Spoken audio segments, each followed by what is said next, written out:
আজকে অত্র জুমার খুতবায় আমাদের পূর্ব নির্ধারিত বিষয়বস্তু অভিশপ্ত এবং ধ্বংসপ্রাপ্ত জাতি ও ব্যক্তি, এবং পবিত্র কোরআন থেকে আমি সেই আয়াতগুলোই তেলাওয়াত করছিলাম যেগুলোতে আল্লাহ সুবহানাহু ওয়া তাআলা অতীতে ধ্বংস হওয়া জাতির বিবরণ দিয়েছেন।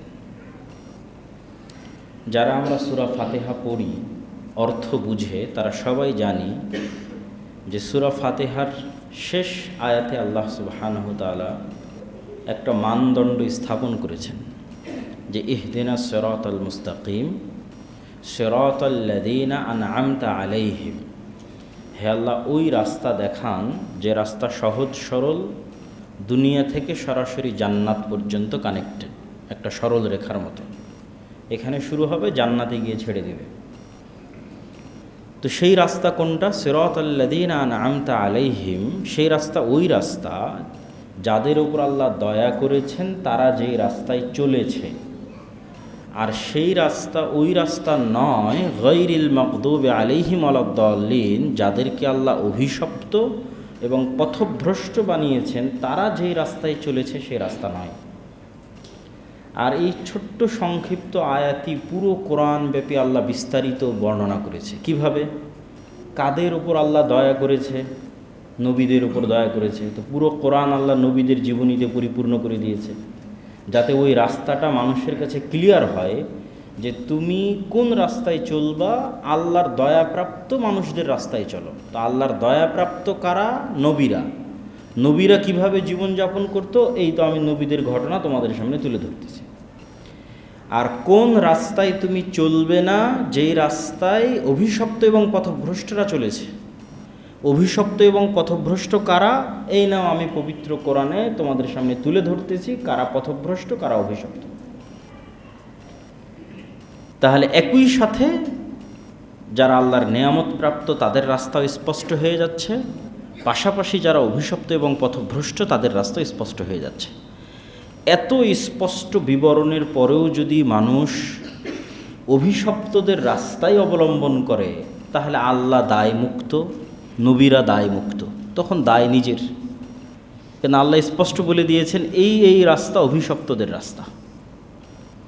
তো আজকের এই বিষয়বস্তু থেকে আমাদের শিখার বিষয় কিন্তু এটি, যে আমরা অভিশপ্ত জাতির কথা শুনব, শুনে শিখব কি? যেই অপরাধে আল্লাহ তাদের শাস্তি দিয়েছে ওই অপরাধগুলো আমাদের মধ্যে আছে কিনা, আমরা ওই রাস্তা অবলম্বন করছি কিনা। আমরা যদি ওই রকমের রাস্তা অবলম্বন করি তাহলে আমাদের শাস্তির ধরন কি হতে পারে? আল্লাহ সুবহানাহু ওয়া তাআলা পবিত্র কোরআন মাজিদে বলছেন, ওয়াকাম মিন ক্বরিয়াতিন আহলাকনাহা ফাজাআহা বা'সুনা বায়াতান আও হুম কাইলুন। এরকম কত নগর, কত শহর এবং বন্দর আমি আল্লাহ ধ্বংস করে দিয়েছি, যখন তাদের উপর আমার গজব এসেছিল তখন তারা ঘুমন্ত ছিল অথবা দুপুরের খাওয়া দাওয়া করে বিশ্রাম করছিল। এই একই রকম আয়াত আল্লাহ সুবহানাহু ওয়া তাআলা আরও 2-3টা এনেছেন। বলেছেন আফা আমিনা আহলুল করা, শহরের মানুষ, বন্দর নগর গ্রামের মানুষ, তারা কি নিজেদেরকে নিরাপদ মনে করে নিয়েছে যে তাদের উপর আল্লাহর গজব আসবে না, তাই তারা নিশ্চিন্তে ঘুমাচ্ছে? আর এক আয়াতে আল্লাহ সুবহানাহু ওয়া তাআলা বলছেন, পরের আয়াতে, যে আও আমিনা আহলুল করা আইয়াতিয়াহুম বা'সুনা দুহাও ওয়া হুম ইয়ালআবুন। গ্রাম শহর বন্দর নগরের অধিবাসীরা কি নিজেদেরকে নিরাপদ মনে করে নিয়েছে যে তাদের উপর আল্লাহর আযাব আসবে না, তাই তারা খেলতামাশায় মত্ত আছে? ওয়া হুম ইয়ালআবুন, তারা খেলতামাশায় মত্ত আছে। যেমন বিশ্বকাপ ফুটবল গেল, তারা কি নিজেদের নিরাপদ মনে করে নিয়েছে যে তারা আল্লাহর আযাব থেকে মুক্ত? আফা আমিনু মাকরাল্লাহ ফালা ইয়ামানু মাকরাল্লাহি ইল্লাল কওমুল খাসিরুন। কে আছে এমন যে নিজেকে আল্লাহর পাকড়াও থেকে মুক্ত মনে করে, নিরাপদ মনে করে? একমাত্র ওই ব্যক্তি নিজেকে নিরাপদ মনে করতে পারে যে ক্ষতিগ্রস্ত। একজন আলেম, একজন আল্লাহওয়ালা পরহেজগার তাকওয়াবান মানুষও যদি মনে করে যে আমি আল্লাহর গজব এবং আযাব থেকে নিরাপদ, আল্লাহর পাকড়াও থেকে নিরাপদ, তাহলে সে ক্ষতিগ্রস্ত। এটা একটা মানদণ্ড সেট করা হয়েছে, কেউই যেন নিজেকে আল্লাহর আযাব এবং গজব থেকে নিরাপদ মনে না করে। যেই নিজেকে নিরাপদ মনে করবে সে ক্ষতিগ্রস্ত।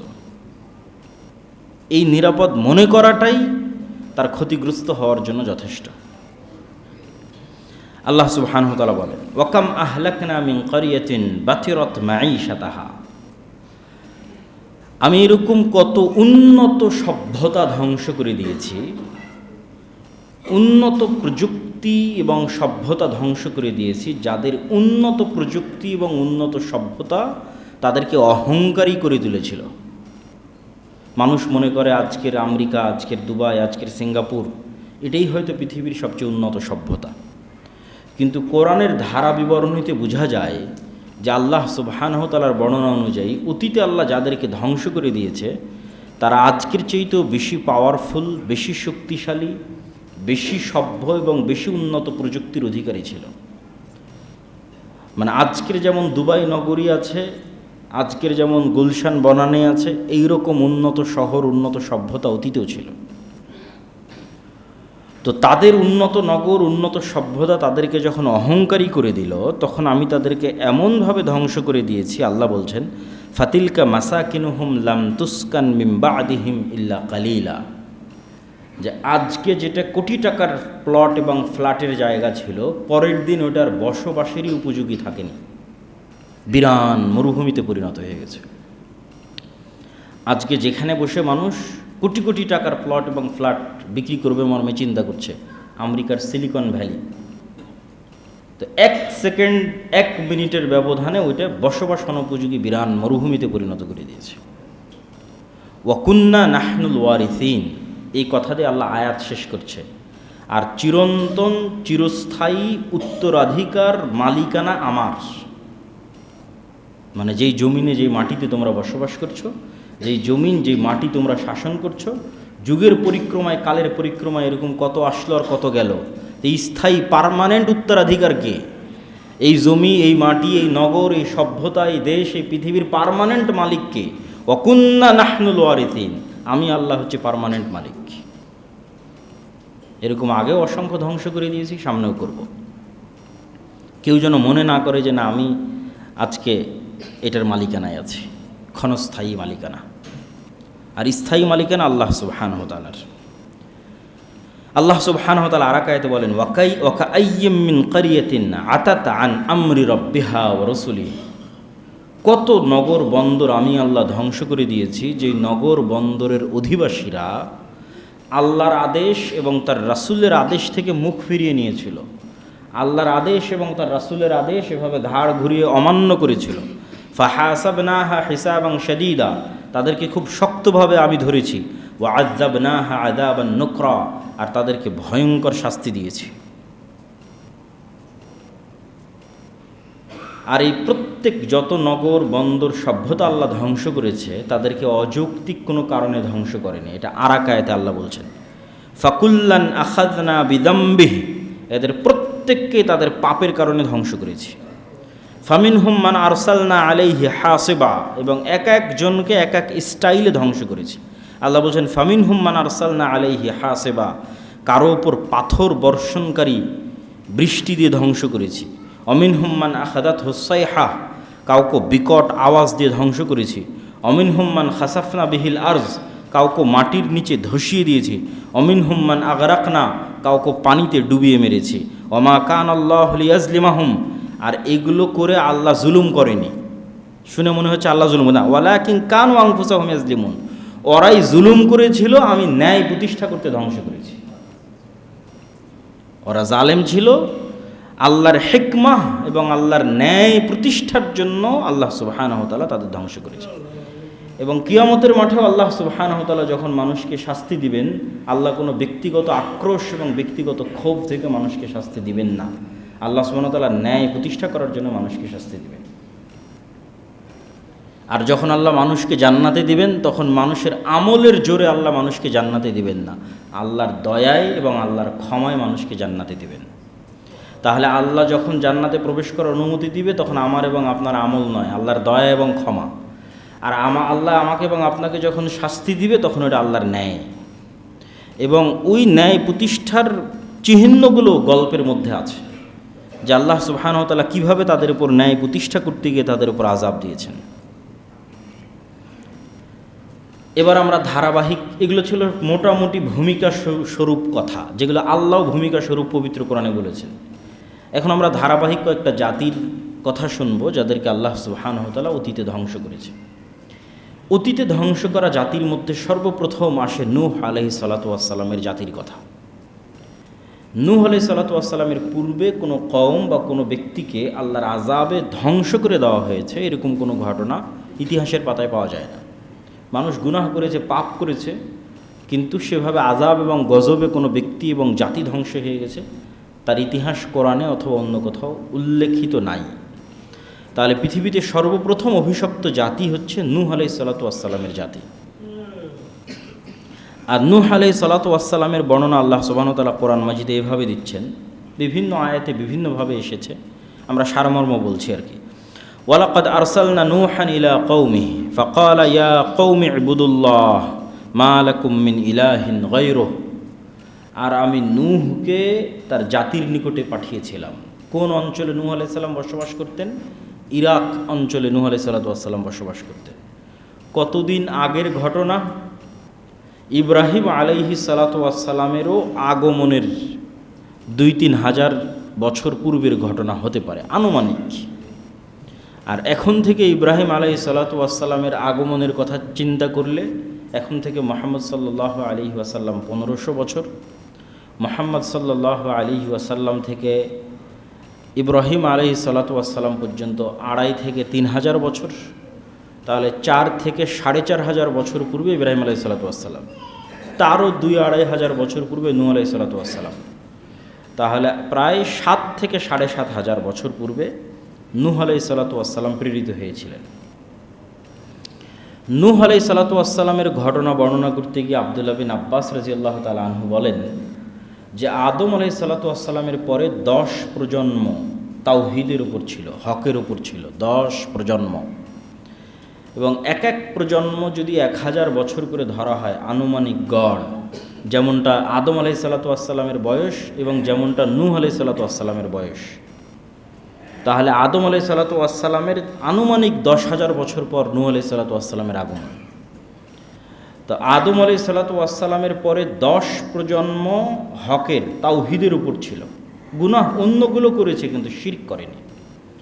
10 প্রজন্ম পর প্রথম মানুষ শিরকের সাথে পরিচিত হয়। কিভাবে শিরকের সাথে পরিচিত হয় এটাও আল্লাহ কোরআন মাজিদে তুলে ধরেছেন, কেমনে নূহ আলাইহিস সালামের কওম শিরকে লিপ্ত হলো। প্রথমে কিছু খুব আল্লাহওয়ালা পরহেজগার তাকওয়াবান মানুষ, তাদের মৃত্যুর পর মানুষ চিন্তা করলো যে এদের যদি আমরা স্মৃতি সংরক্ষণ করতে পারি তাহলে আমাদের অন্তরেও আল্লাহর তাকওয়া, আল্লাহর ভীতি কাজ করবে। এরা তো অনেক আল্লাহওয়ালা মানুষ ছিল, তো চলো এদের স্মৃতি সংরক্ষণ করি। তাহলে প্রথমে ভালো চিন্তা নিয়েই মূলত শিরক আর বেদাত ঢোকে, আল্লাহ কোরআনে এভাবেই তুলে ধরেছে।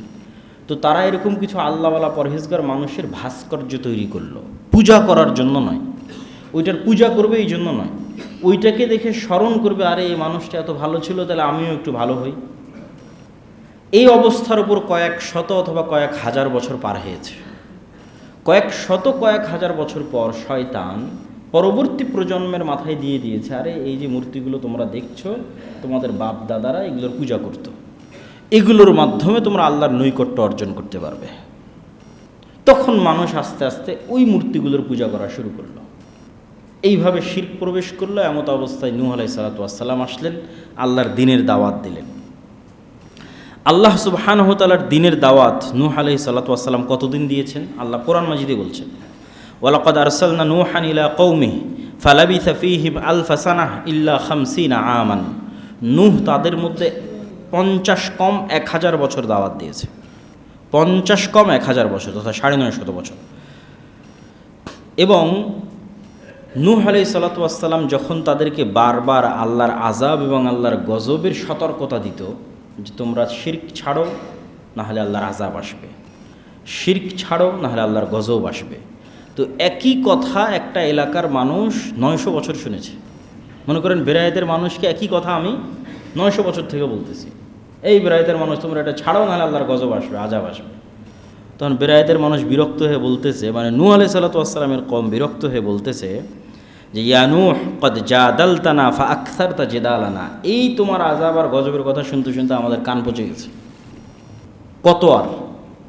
ফাতিনা বিমা তাইদুনা, তোমার ওই গজবই দেখতে চাই, নিয়ে আসো, কোথায় তোমার সেই গজব। ফাতিনা বিমা তাইদুনা, যে আযাব আর গজবের ভয় তুমি আমাদেরকে 950 বছর থেকে দেখাচ্ছ, আমরা তোমাকে ফাইনালি জানিয়ে দিলাম, আমরা এবার ওই আযাব এবং গজবই দেখতে চাই। ইন কুনতা মিনাস সাদিকিন, যদি তুমি সত্যবাদী হও, নিয়ে আসো তোমার সেই আযাব এবং গজব। এটাই হলো আল্লাহর ন্যায় প্রতিষ্ঠা যে একটা চিহ্ন, যে তারাই নিজে থেকে বলতেছে যে আমরা সে আযাব এবং গজব দেখতে চাই।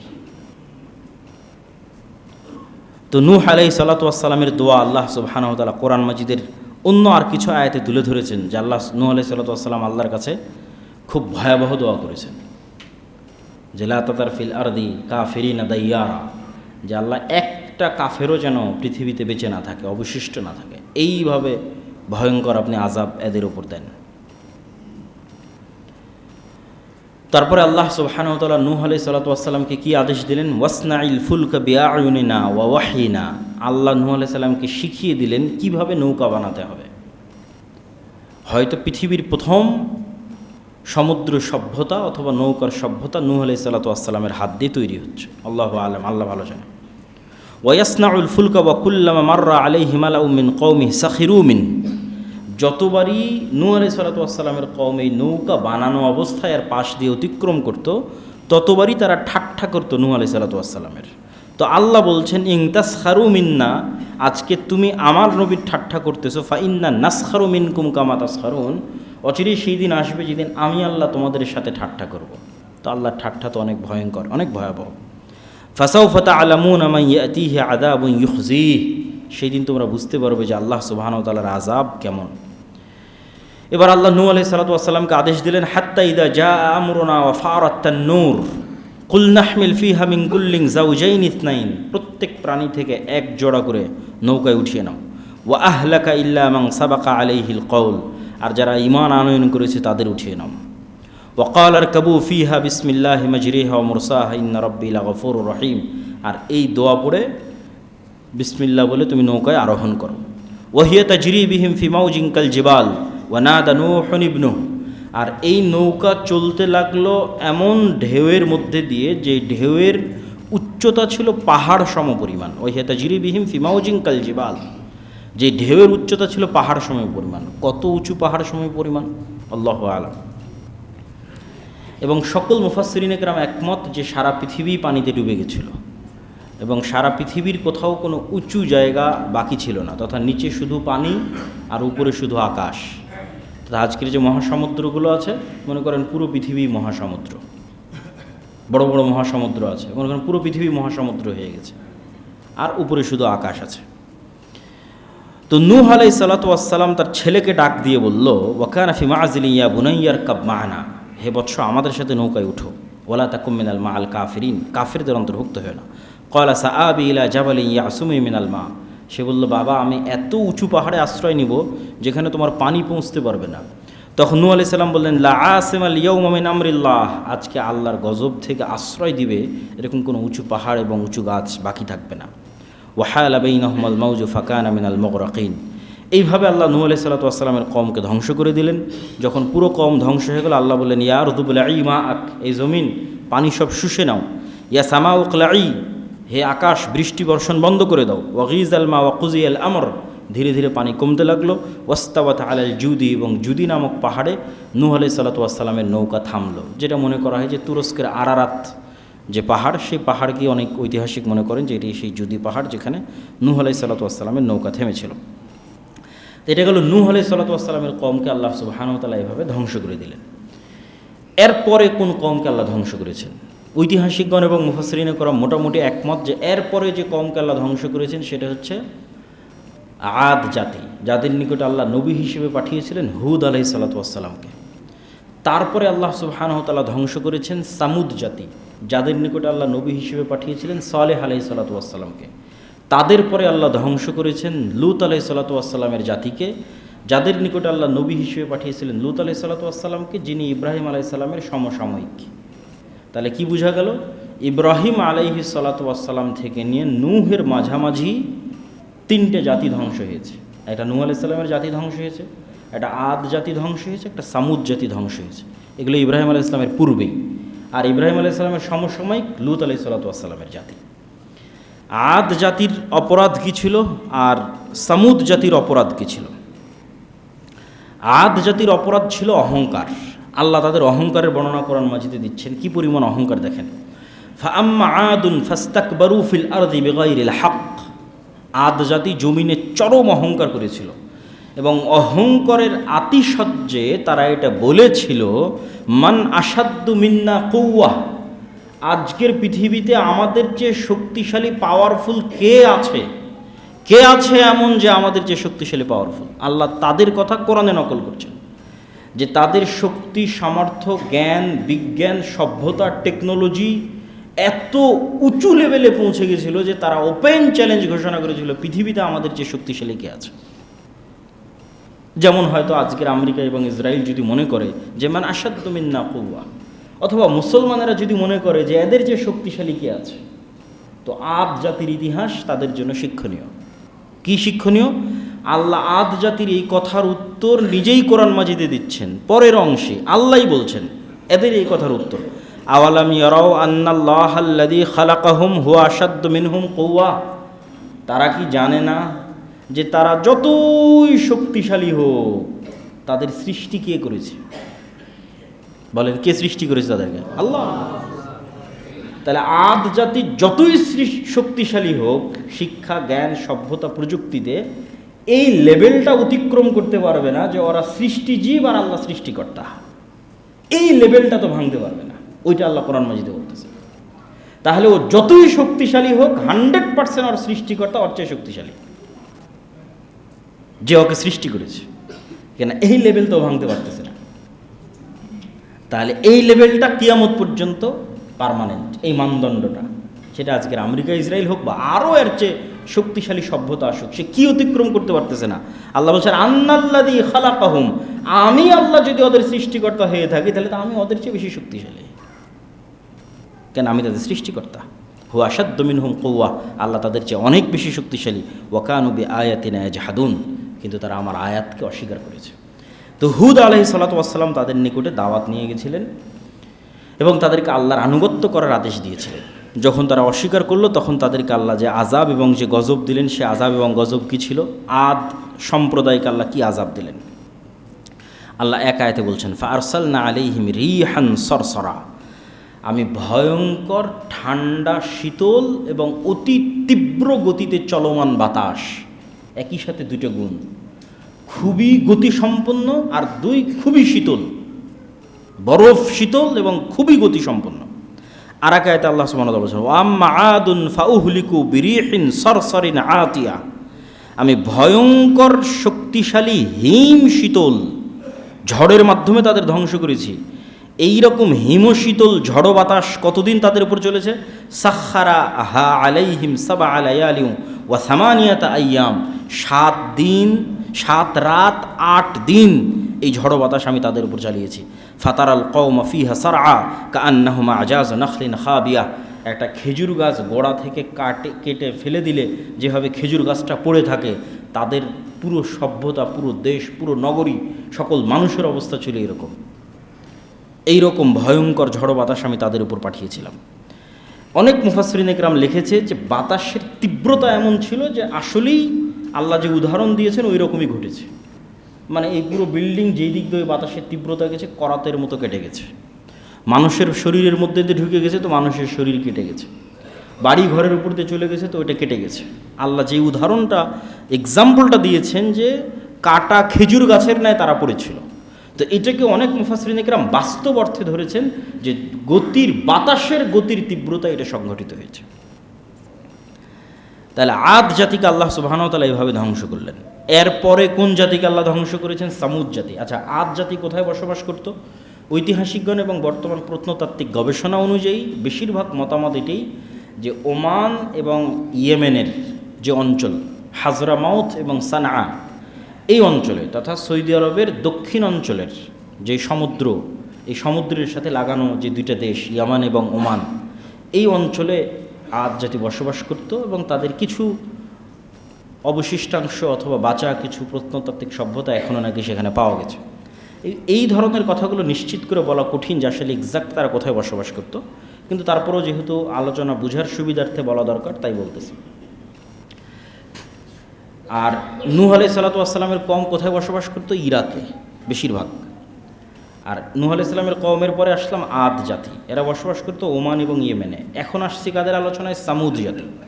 এবং আমাদের আলোচনা আমরা সময়ের ধারাবাহিকতায় সাজিয়েছি, যে কে আগে ধ্বংস হয়েছে কে পরে ধ্বংস হয়েছে, ওই ধারাবাহিকতার সাথে আমরা সময়টা বুঝতে পারবো আর লোকেশনও বুঝতে পারবো। সামুদ জাতি কোথায় বসবাস করত?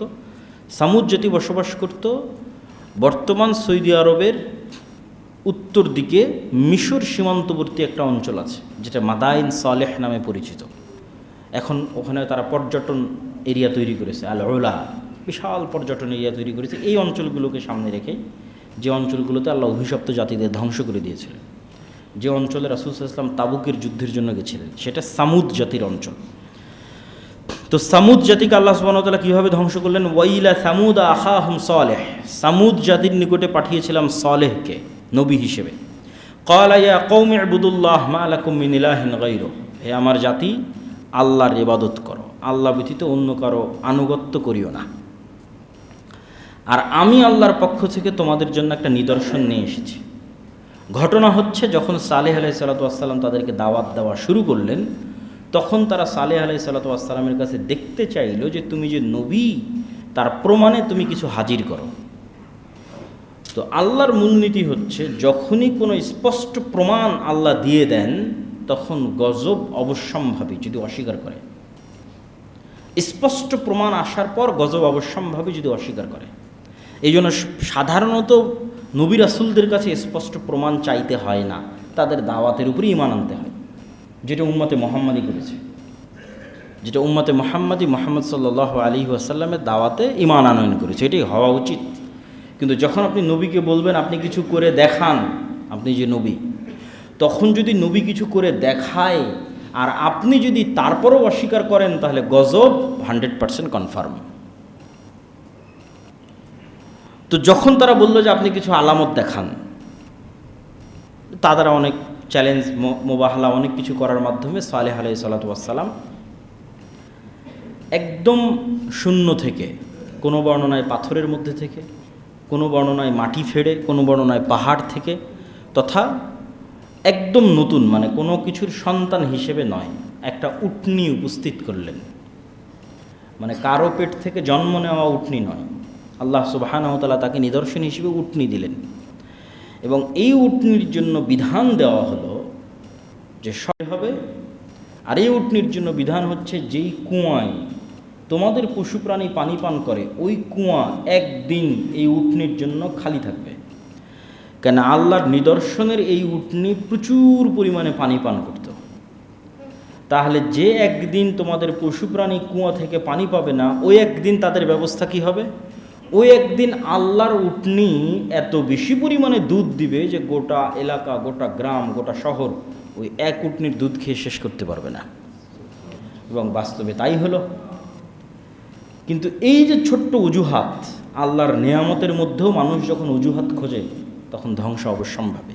এইটাই একটা অজুহাতের রাস্তা তারা বের করলো, যে আমরা 7 দিনই আমাদের পশু প্রাণীকে পানি খাওয়াতে চাই, অথচ কোনো সমস্যা ছিল না। কেন? যে একদিন তাদের পশু প্রাণী পানি খেতে পারতো না, ওই একদিন আল্লাহ দুধের ব্যবস্থা করে রেখেছিলেন। কিন্তু যখন মানুষ অহংকারী হয়, তখন নেয়ামত পাওয়ার পরেও, আল্লাহর নিদর্শন দেখার পরেও অজুহাত খোঁজে।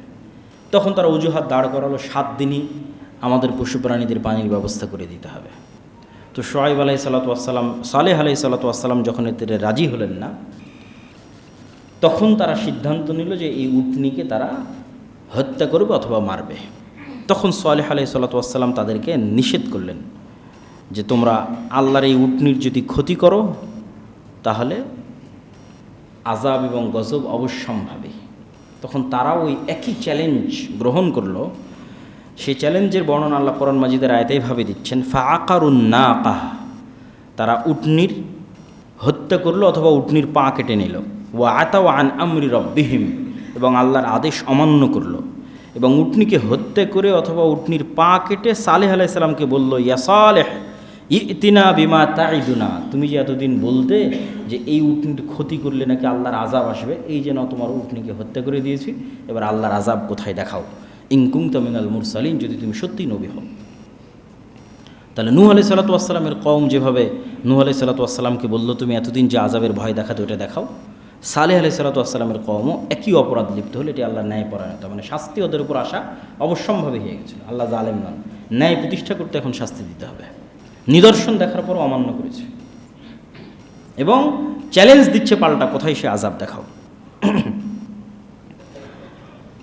তখন কি হলো, 3 দিন সালেহ আলাইহিস সালাতু ওয়াস সালাম বললেন 3 দিনের মধ্যে আল্লাহর গজব এবং আজাব আসবে।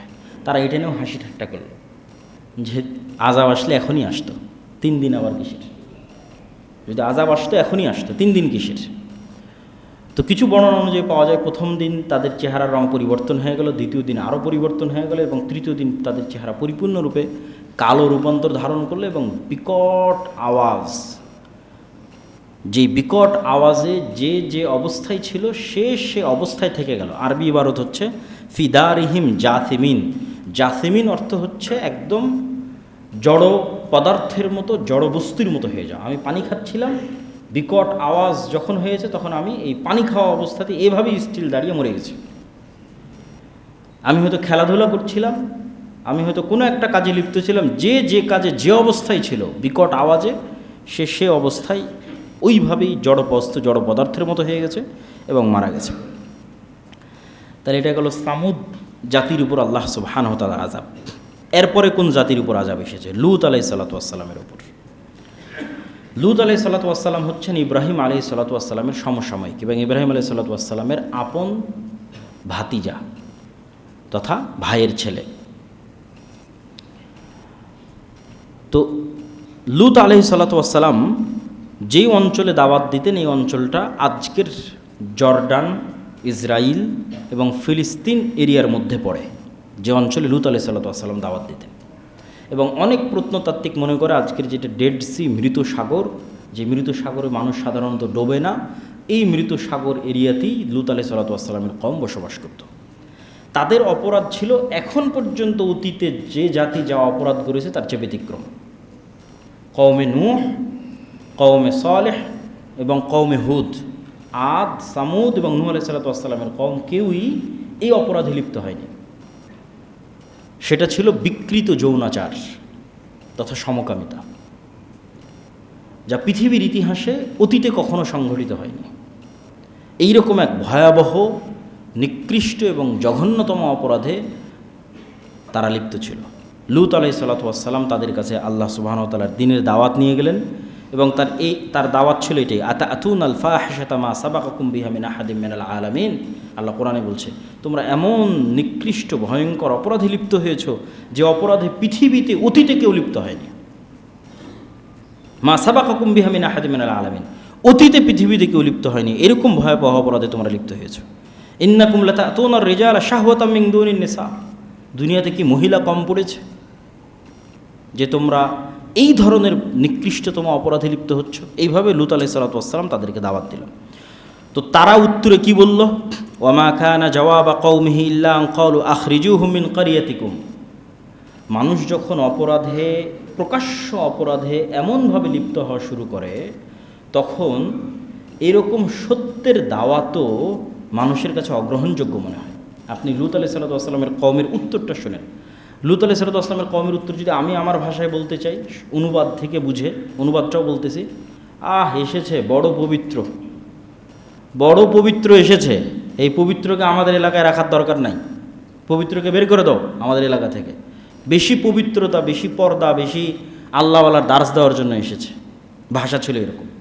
আখরিজুহুম মিন ক্বরিয়াতিকুম ইন্নাহুম উনাসুন ইয়াতাতাহহারুন। আরে লূত আলাইহিস সালাতু ওয়াস সালামের মতো পবিত্র লোকের আমাদের এলাকায় দরকার নাই। গান বাজনা শুনবে না, নাচ গান করতে দিবে না, ড্যান্স করতে দিবে না, এত ভালো মানুষের দরকার নেই, আমাদের এলাকা থেকে বের করতে। এটা ছিল লূত আলাইহিস সালাতু ওয়াস সালামের কওমের উত্তর। ফাআনজাইনাহু ওয়া আহলাহু ইল্লা ইমরাআতাহু কানাত মিনাল গাবিরিন। তো আল্লাহ সুবহানাহু ওয়া তাআলা তাদের উপর কিভাবে আযাব পাঠালেন, আল্লাহ সুবহানাহু ওয়া তাআলা তাদের উপর আযাব পাঠানোর যে ধরন বর্ণনা করেছেন সেটা ছিল, যেহেতু তখন ইব্রাহিম আলাইহিস সালাম নিজেও জীবিত ছিলেন, তো প্রথমে ফেরেশতাদের দল ইব্রাহিম আলাইহিসসালামের কাছে গেছে এবং ইব্রাহিম আলাইহিসসালামকে এবং তার স্ত্রী সারাকে পরবর্তী সন্তান ইসহাকের সুসংবাদ দিয়েছে।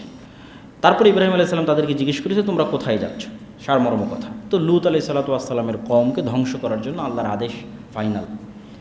তো ইব্রাহিম আলাইহিসসালাম খুব শঙ্কিত অবস্থায় পাল্টা প্রশ্ন করলেন, সেখানে তো কিছু ভালো মানুষ আছে, সেখানে তো লূত আছে এবং লূত আলাইহিসসালামের সাথে কিছু ঈমানদারও আছে, তাহলে কেন সেই এলাকাকে ধ্বংস করে দেওয়া হবে? তখন ফেরেশতারা পাল্টা উত্তরে বলল, লূত এবং তার অনুসারী যারা ঈমানদার আছে তাদের ধ্বংস করা হবে না, তাদের বাঁচিয়ে নেওয়া হবে। এবার ফেরেশতারা লূত আলাইহিসসালামের বাড়িতে আসলেন এবং সুন্দর সুদর্শন কিশোর অবস্থায় লূত আলাইহিসসালামের বাড়িতে প্রবেশ করলেন। তো লূত আলাইহিসসালাম তাদেরকে স্বাভাবিক মেহমান মনে করেছেন, এখনও বুঝতে পারেননি যে তারা আল্লাহর ফেরেশতা। স্বাভাবিক মেহমান মনে করে তিনি মেহমানের নিরাপত্তায় শঙ্কিত হলেন, আতঙ্কিত হলেন যে আমার এই অসভ্য জাতির কাছ থেকে আমি আমার এই মেহমানদের কীভাবে নিরাপদ করব। ফলত তিনি চাইলেন না কেউই এই সংবাদ জানুক এলাকার মানুষজন যে লূত আলাইহিসসালামের বাড়িতে তারা আছে। কিন্তু লূত আলাইহিসসালামের স্ত্রী এই গোপন তথ্য এলাকার মানুষকে জানিয়ে দেয়। তখন এলাকার মানুষ লূত আলাইহিসসালামের নিকটে আসে এবং লূত আলাইহিসসালামের সাথে তাদের যে কথোপকথন, এই কথোপকথনের ভাষা হচ্ছে ওয়াজাআহু কওমুহু ইউহরাউনা ইলাইহি ওয়া মিন ক্বাবলু কানু ইয়ামালুনা সাইয়্যাত ক্বালা ইয়া কওমি হাউলাই বানাতি হুন্না আতহারু লাকুম। তারা এসে লূত আলাইহিসসালামকে বলল, এদেরকে আমাদের হাতে উঠিয়ে দাও। তখন লূত আলাইহিসসালাম বললেন, দেখো আমার কন্যারা আছে, হুন্না আতহারু লাকুম, আমার মেয়েরা তোমাদের জন্য অতি পবিত্র, তোমরা যদি চাও আমার মেয়েদের সাথে তোমাদের বিবাহ দিয়ে দিচ্ছে, আমার মেয়েদেরকে চাইলে তোমরা নিয়ে যেতে পারো। ফাত্তাকুল্লাহ, আল্লাহকে ভয় করো। ওয়ালা তুখজুনি ফি যাইফি, এরা আমার মেহমান, আমার মেহমানদের সামনে আমাকে অপমান করিও না। আলাইসা মিনকুম রাজুলুর রশিদ, তোমাদের মধ্যে কি একটাও ভালো মানুষ নাই, একজনও সভ্য চিন্তার মানুষ নাই যে আমার মেহমানের সামনে আমাকে অপমান করবে। ক্বালু লাকাদ আলিমতা মা লানা ফি বানাতিকা মিন হাক্কিন ওয়া ইন্না লাতা'লামু মা নুরিদ, বলছে তোমার এগুলো উপদেশ বাণী শোনার আমার টাইম নাই, তুমি জানো আমরা কি চাই। তখন অত্যন্ত আফসোসের সাথে লূত আলাইহিসসালাম বলেন, লাউ আন্না লি বিকুম কুওয়া আও আবি ইলা রুকনিন শাদীদ, ইস যদি আজকে আমার ক্ষমতা থাকতো আমার মেহমানদেরকে বাঁচানোর জন্য, অথবা আজকে যদি আমি কোনো শক্তিশালী ব্যক্তি এই অঞ্চলে থাকতো যে আমার পক্ষে সাপোর্ট দিবে এবং তার সহযোগিতা নিয়ে যদি আজকে আমি আমার মেহমানদের বাঁচাতে পারতাম, এরকম একটা আফসোস বাণী উচ্চারণ করলেন। যখন লূত আলাইহিসসালাম এই আফসোস উচ্চারণ করলেন তখন এবার ফেরেশতারা বলল, ইন্না রুসুলু রাব্বিক লা ইয়াসিলু ইলাইক, হে লূত আপনি ভয় পেয়েন না, আমরা আল্লাহর পক্ষ থেকে পাঠানো ফেরেশতা, তারা আমাদের কোনো ক্ষতি করতে পারবে না। ফাআসরি বিআহলিক বিকিতইম মিনাল লাইল, আপনি রাতের অন্ধকারে আপনি এবং আপনার সাথে যারা ঈমানদার আছে এই শহর ছেড়ে পালিয়ে যান। ওয়ালা ইয়ালতাফিত মিনকুম আহাদ, এবং আপনাদের কেউ যেন পিছন ফিরে না তাকায়, কেউ আর আপনার স্ত্রী সে যাবে না, কেননা ইন্নাহু মুসিবুহা মা আসাবাহুম, সে ওই একই শাস্তির অন্তর্ভুক্ত হবে যেই শাস্তি এলাকার মানুষ পাবে। ইন্না মাউইদুহুম সুবহ, আর এই শহর ধ্বংস হয়ে যাবে সকাল হতে হতে। আলাইসা সুবহু বিকরিব, আর সকাল অতি নিকটে, অতএব দ্রুত এখান থেকে পালিয়ে যান। ফালাম্মা জা আমরুনা জাআলনা আলিয়াহা সাফিলাহা ওয়া আমতারনা আলাইহিম হিজারাতাম মিন সিজ্জিলিম মামদুদ, এবার এই জাতিকে আর এক ভিন্ন স্টাইলে আল্লাহ ধ্বংস করলেন। সেটা কি? পুরো শহরকে উপরে উঠিয়ে উল্টিয়ে ফেলা হলো। কোরআনের আয়াত, জাআলনা আলিয়াহা সাফিলাহা, শহরের উপর অংশকে নিচু করে দিলাম আর নিচুর অংশকে উপরে করে দিলাম, মানে পুরো উল্টিয়ে দিলাম। পুরো শহরকে আকাশে উঠিয়ে উল্টিয়ে দেওয়া হয়েছে। ওয়ামতারনা আলাইহিম হিজারাতাম মিন সিজ্জিলিম মামদুদ, এবং আকাশ থেকে আগুনের পাথর বৃষ্টি বর্ষণ করা হয়েছে। এইভাবে আল্লাহ সুবহানাহু ওয়া তাআলা লূত আলাইহিসসালামের কওমকে ধ্বংস করে দিলেন। এবার শুআয়ব আলাইহিসসালামের কওম, এবং শুআয়ব আলাইহিসসালামের কওমের প্রতি তার কি দাওয়াত ছিল? এতক্ষণ আগের 2-3টা আমরা শুনলাম বেশিরভাগ ছিল শিরক, মধ্যের এখন যেটা শুনলাম সেটা ছিল অবৈধ যৌনাচার আর বিকৃত যৌনাচার, আর এখন যেটা শুনতেছি সেটা হচ্ছে মানুষের হক নষ্ট করা। শুআয়ব আলাইহিসসালামের কওম মানুষের হক নষ্ট করত, ওজনে কম দিত, মিথ্যা বলতো, ধোঁকা দিত। এমনকি এমনও বর্ণনা এসেছে যে গ্রামে যদি বাহির থেকে কোনো মেহমান আসতো তাহলে সেই মেহমানের সাথে তারা এমনভাবে ঠাট্টা করতো যে সবাই মিলে মেহমানের কাছে টাকা দিত আর দোকানদারকে বলে দিত এর কাছে যেন কেউ জিনিস বিক্রি না করে। ফলে মেহমান ঠিকই টাকা পেত কিন্তু কোনো দোকান থেকে কিছু ক্রয় করতে পারতো না। তখন আবার সেই টাকাগুলো তাকে দেখা যাচ্ছে ফেরত দিয়ে চলে যেত, ফেলে দিয়ে চলে যেতে হতো। তাহলে মানুষের সাথে অন্যায় রিলেটেড গজবে শুআয়ব আলাইহিসসালামের কওম ধ্বংস হয়ে গেছে। মানুষের সাথে মিথ্যা, ধোঁকা, প্রতারণা, এগুলোই শোয়েব আলাইহিসসালাতু ওয়াসসালামের বর্ণনার মধ্যে আছে। যেহেতু সময় অতি সংক্ষিপ্ত, এই জন্য আমি সংক্ষিপ্ত আকারে বলতেছি। তো শোয়েব আলাইহিসসালাতু ওয়াসসালামের কওম কোন গজবে আল্লাহ সুবহানাহু ওয়া তাআলা তাদের ধ্বংস করে দিয়েছেন? ভূমিকম্প। এবং কিছু বর্ণনায় এসেছে যে ভূমিকম্পের ধরনটা এরকম ছিল যে প্রচণ্ড গরম তাদের উপর শুরু হলো ভূমিকম্প আসার পূর্বে, এবং এই গরমে তারা হাঁসফাঁস করতেছিল, বাঁচার কোনো রাস্তা ছিল না। ঠিক এরকম সময় একখণ্ড মেঘ দেখা দিল, যেই মেঘের মধ্যে গিয়ে সবাই আশ্রয় নেওয়ার চেষ্টা করলো একটু ঠান্ডা আবহাওয়া পাওয়ার জন্য, একটু শীতল ছায়া পাওয়ার জন্য। তারপরে ওই মেঘের মধ্যে থাকা অবস্থাতেই ভয়ঙ্কর ভূমিকম্প, বিকট আওয়াজ, এবং যেভাবে আল্লাহ সুবহানাহু ওয়া তাআলা তাদের জন্য উপযুক্ত মনে করেছেন সেভাবে তখন তাদেরকে ইনস্ট্যান্ট ধ্বংস করে দিয়েছেন শোয়েব আলাইহিসসালাতু ওয়াসসালামের কওমকে। তাহলে ধারাবাহিক সিরিয়ালে শোয়েব আলাইহিসসালাতু ওয়াসসালামের পরে এবার আসবে ফেরাউন, এবং ফেরাউনের ঘটনা মোটামুটি আমাদের সবারই জানা, যে ফেরাউনকে আল্লাহ সুবহানাহু ওয়া তাআলা কীভাবে ধ্বংস করেছেন। পানিতে ডুবিয়ে অত্যন্ত চরম অসহায়ত্বের মাধ্যমে আল্লাহ ফেরাউনকে ধ্বংস করেছেন।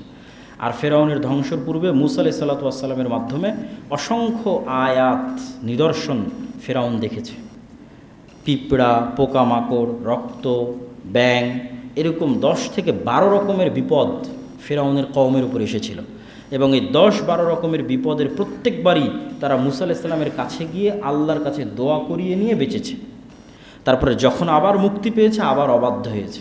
তাহলে ফাইনাল আযাব এবং গজব দেওয়ার আগে আল্লাহ অনেক নিদর্শন ফেরাউন এবং তার সৈন্য সামন্তকে দেখিয়েছেন, যাতে ফেরাউনের উপর আযাবটা কী হয়? হক হয়, ন্যায় হয়।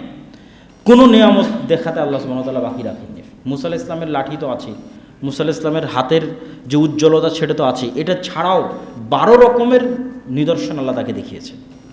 যেমন রক্তের আযাব যখন আসলো তখন খেতে বসলে রক্ত, পানিতে রক্ত, বিছানায় রক্ত, রাস্তায় রক্ত, সব জায়গায় রক্ত। তখন মূসা আলাইহিসসালাতু ওয়াসসালামের কাছে গিয়ে আল্লাহর কাছে ক্ষমা চেয়ে ভালো হয়ে যাব, ঠিক হয়ে যাব, এই বিপদ উঠিয়ে নাও। বিপদ উঠে গেল, আবার অস্বীকার করলো। এরকম 12টা নিদর্শন দেখার পরেও যখন ফেরাউন ঠিক হয়নি, তখন আল্লাহ সুবহানাহু ওয়া তাআলা তাকে ফাইনালি সমুদ্রে ডুবিয়ে মেরেছেন। এবং ফেরাউনের সমসাময়িক আরেকজনের কথা আল্লাহ সুবহানাহু ওয়া তাআলা কোরআন মাজিদে বলেছেন, তার নাম হচ্ছে কারুন। এবং একক ব্যক্তি হিসেবে কাউকে ধ্বংস করা, আজকের বিষয়ের মধ্যে আছে প্রাপ্ত ব্যক্তি ও জাতি। একক ব্যক্তি হিসেবে কাউকে ধ্বংস করার মধ্যে কোরআনে একজনের কথাই আছে, কারুন। বাকি সব জাতিগতভাবে ধ্বংস। সামুদ জাতি, আদ জাতি, নূহ আলাইহিস সালামের জাতি, লূত আলাইহিসসালাতু ওয়াসসালামের জাতি, ফেরাউনের জাতি, পুরো জাতি হিসেবে ধ্বংস। ব্যক্তি হিসেবে শুধু একজনের ধ্বংসের বর্ণনা আছে, সেটা হচ্ছে কারুন, যে তার সম্পদের দাম্ভিকতায় অহংকারী হয়ে উঠেছিল, সম্পদের অহংকারে অহংকারী হয়ে উঠেছিল। তাকে আল্লাহ তার সকল সম্পদ সহ মাটিতে ধসিয়ে দিয়েছে। এবং মিশরে অনেক ঐতিহাসিকের মতামত অনুযায়ী একটা লোকেশন নিয়ে যাওয়া হয়, দেখানো হয় যে জায়গায় কারুন তার সকল সম্পদ সহ মাটিতে ধসে গেছিল।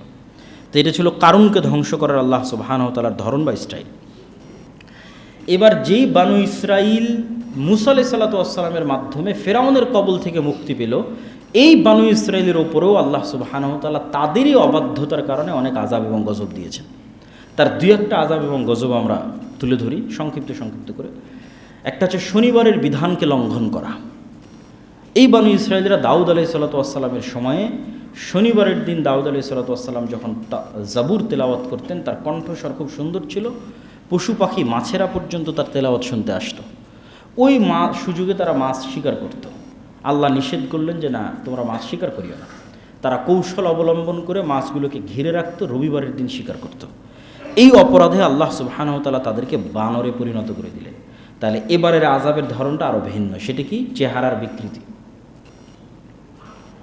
তারা বানরে পরিণত হয়ে গেল। এবং মানুষের ডিএনএর সাথে পৃথিবীর আর অন্য 2টি প্রাণীর ডিএনএ সবচেয়ে বেশি মিলে, একটা বানর আর একটা হচ্ছে শুকুর।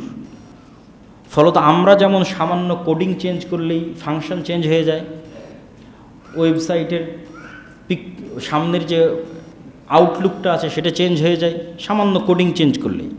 তো এটা মানুষের কাছে যেমন ইজি, আল্লাহ সুবহানাহু ওয়া তাআলার কাছে মানুষকে আর দ্বিতীয় কোনো প্রাণীতে পরিণত করার ক্ষেত্রে সামান্য ডিএনএতে পরিবর্তন করে দিলেই মানুষকে বানর আর শুকুর বানানো 1 সেকেন্ডের ব্যাপার।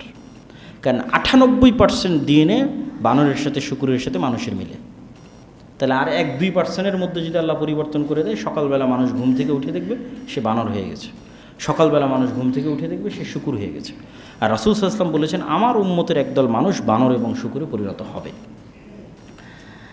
আচ্ছা, বানু ইসরাইলের আর এক দলকে আল্লাহ সুবহানাহু ওয়া তাআলা কীভাবে ধ্বংস করেছেন সেটা হচ্ছে, মুসা আলাইহিস সালাম যখন তুর পাহাড়ে গেলেন এবং তারা সামিরি নামে একজন লোক একটা বাছুর তৈরি করলো, যে বাছুর জাদুর মাধ্যমে এবং জিবরাইল আলাইহিস সালাতু ওয়াস সালামের পদচিহ্ন দিয়ে তৈরি হওয়ার কারণে আওয়াজ করত, হাম্বা হাম্বা করে আওয়াজ করত, মাটির তৈরি বাছুর আওয়াজ করত। ওই বাছুরের পূজা করতে লাগলো বানু ইসরাইল। মুসা আলাইহিস সালাতু ওয়াস সালাম এসে খেপে গেলেন। আল্লাহ বললেন, তোমাদের শাস্তি হচ্ছে যারা শিরক করেনি, তারা যারা শিরক করেছে ওদেরকে হত্যা করো। ভয়াবহ, যে নিজের বাপ মা নিজের ভাই বোনকে নিজে হাতে হত্যা করো, এটাই শাস্তি। যেহেতু তোমার বাপ শিরক করেছে, যেহেতু তোমার মা শিরক করেছে, তোমার ছেলে মেয়ে শিরক করেছে, যে শিরক করেনি সে তার আত্মীয় স্বজনের মধ্যে যারা শিরক করে তাদেরকে হত্যা করবে। এটা একটা আযাব ছিল আল্লাহর। আর একটা ছিল, যখন তাদেরকে জিহাদ করতে যাওয়ার জন্য বলা হলো, তারা বললো আমরা যাব না, তখন আল্লাহ তাদেরকে 40 বছর মরুভূমির মধ্যে উদ্ভ্রান্তের মতো ঘুরতে থাকার একটা আযাব আল্লাহ সুবহানাহু ওয়া তাআলা তাদেরকে দিয়েছিলেন। আর দুইবার তাদেরকে ভয়ঙ্করভাবে জেরুজালেম থেকে বের করে দেওয়া হয়েছে তাদের পাপের শাস্তির কারণে। হত্যা, শাস্তি, বিপদ সব মিলিয়ে দুইবার জেরুজালেম থেকে বের করে দেওয়া হয়েছে তাদের পাপের কারণে, নবীদেরকে হত্যা করার কারণে। তারা নবীদের হত্যা করত।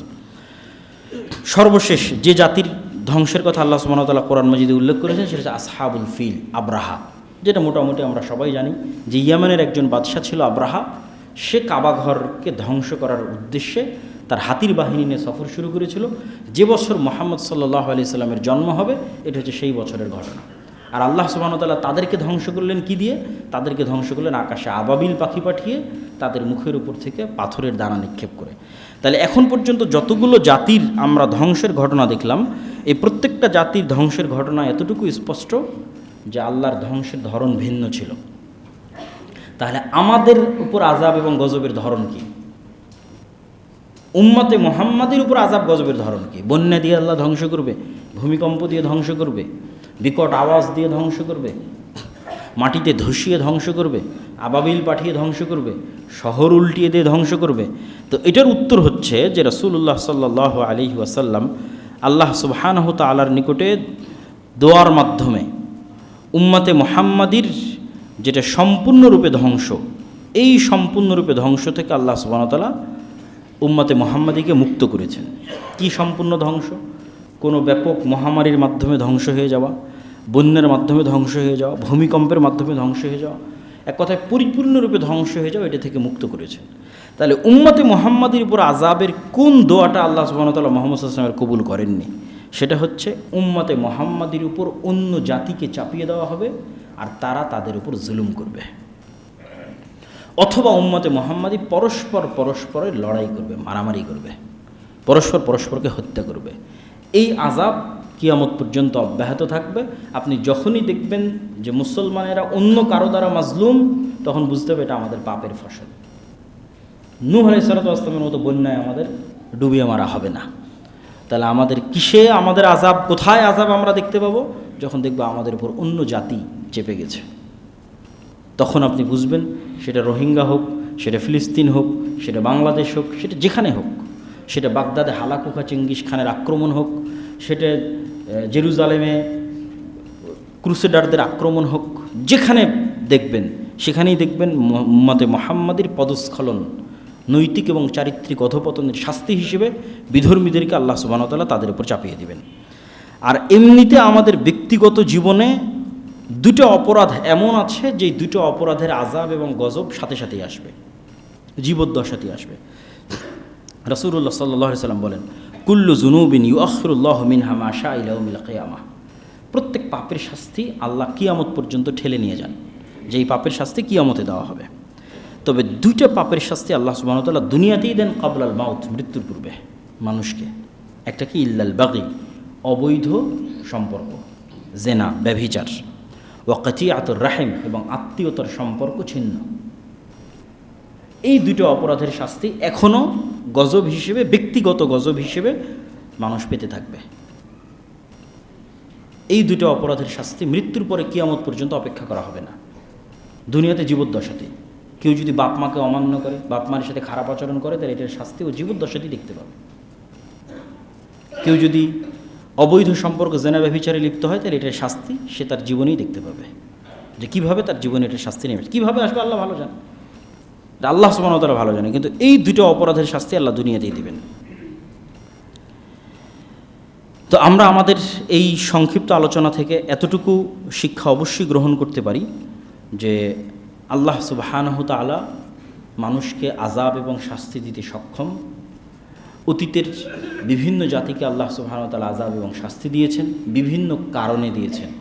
কি কারণগুলো দিয়েছেন সে কারণগুলো আমাদের অ্যানালাইসিস করতে হবে।